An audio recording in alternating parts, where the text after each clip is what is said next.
غیبەتی مسلمان مەکە، چکۆم غیبەتکردنی مسلمان عیبەی خۆت لە بیرەچێ. بۆیە ئەفەرمێ ولا تتبعوا عوراتهم، شوێنی عورەتی مسلمان مەکەوە. بەنا بەخوا جا بەڕێزانی ساگە شتێتریش هەیە، يعني ئێسە دعك عن بعض الأقوام، واز لە هەنێ قەوم بێنە لەسەر چی؟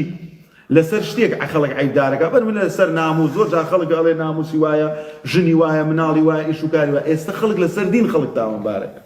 کاتێک کە تۆ ئەبینێ مولتەزمی، خێزانت حیجابە، پۆشتەی، دەست بۆ حرام نابەی، یعنی تەسەورەکەی بەڕێزان من خۆم خەڵک غیبەتی ناشینی کردوم، وەڵا مامۆسا زۆر پێداگیری لەسەر فڵان ئەخلاقەکە. ئەی چیت بۆ بڵێم؟ ها؟ بڵێم بەیانی ڕۆی دەدەرەوەکەی خۆت حرام پێیاکە بۆ مناڵەکان. ئیشەکەی من ئەوەی بڵێم تۆ حەڵال بخۆ، ئەخر ناکرێ من شتێترت پێ بڵێم. یاخە تۆ گەرەکتە من بکەیتە جاش پەرژینیە قایم بێ لە ڕوودان. ئێمە ناڵێن فڵان کەس جاشە، فڵان کەس ساختە چییە، فڵان کەس خۆڵ بڕە، فڵان کەس ماڵ خەڵک خۆرە. ئێ من دینەکەی تۆ بێ بخۆم. کاتێک کە تۆ حرامێکت بەدەستەوەی ئەی خۆی ئەبێ من ئاگام لێت بێ. سەحابە شتێکیان زانی بێ حرام بۆ کخیان کردووە، ئەڵیان ناوردوتەوە، خۆیان ڕشانۆتەوە بەنا بەخوا، چکەم نیان هێشتەوە بچێتە گیانیانەوە تووشی خراپەی گەورەتر بن. فبۆیە ولا تتبعوا عوراتهم، دوای عورەتی مسلمان مەکەوت. تۆمەتی بۆ دروستەکە بە توونڕەوی.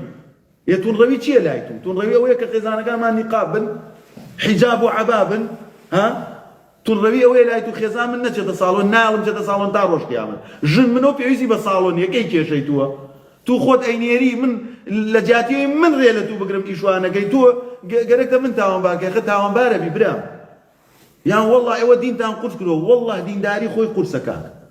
بابە بڕۆ لە کابرایەکی جوولەکە پرسە بزات چەندێ دینداری لای قورس. بابە ژنە هێنن ژن هەر نابینە لە 2025 ئاژی. سەدەی 21 نییە، عەسری تەکنۆلۆژیا نییە. ئێستەش کۆمەڵێ قەبائیلی جوولەکە هەن لە ئەمریکا مۆبایل بەکار نانن، بە بیدعەیە زانن. بیدعە من ئەڵێم تەعزیە بیدعەیە، ئەڵێ قۆرا بڕۆ توونڕەوە. خواوەرە باوکم ئیشەکەی من باشترە ئیشەکەیەوە. هەر مۆبایل سیسەرکەکەیشی پێنیە، نەک ئایفۆن و ئەمە کە من و تو پێمانە و زۆر جار خۆمانیش ئیباداکەن لە فەیسبوک و تۆڕە کۆمەڵایەتەکان. بۆیە بەڕێزەکانم دوای کەوتنی عورەتی مسلمان زۆر تاوانێ گەورەیە. خام ئیسلامە پێوەریە براکەم، ئەزیزەکەم. من خۆم زۆر جار یعنی بینیمە کابرا سەیرەکەی دوای عورەتی مسلمانێک کەوتۆ بەخوا هەستەکەم پیاە چاکە بەس توونڕەوە. ئەخە لە چیا توونڕەوە؟ ئەتەوێ مەسەلەن دانشێ لە ماڵەکەی خۆیان هەتا پیا هەبوو دیتی وەڵی چوومەتە ماڵ خەڵک ئەوەندە توونڕەو بوونە خێزانی نەهاتووە خێراتم کات. و خێزان کابرات بۆ چییە؟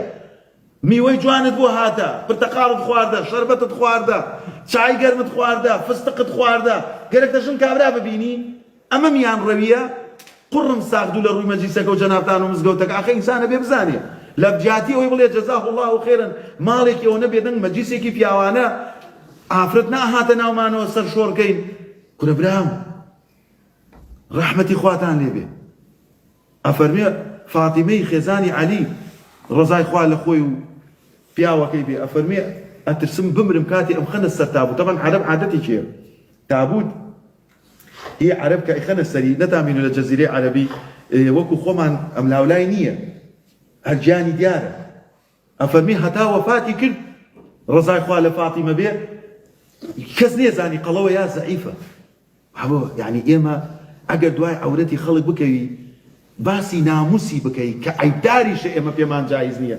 چ جایبێ موسڵمانی چاکەکار، زانای باش کە لە سژنایە، مامۆستای بەڕێز، گەنجی دیندار، گەنجێکە ڕیشی داناوە نوێژەکە ڕۆژوە گرێ، ئەوێ تۆ لە حرام بگەڕێتەوە بڵێ وەڵی برام جەزاک الله خێرن بەخوا ئیشەکەی باشە بەس دوعای خێرم بۆ کە باش ماوێتە میش وەکتوم لێ بێ.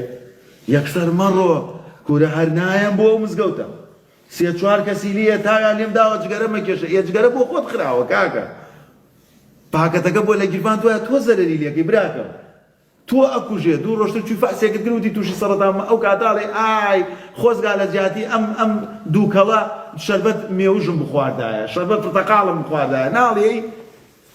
بۆیە بەڕێزەکەم یعنی ئێمە ئەبێ هەندێک جار ئاگامان لە عورەتی موسڵمان بێت، شوێنی نەکەوین، ئیهانەی نەکەین بە ناحەق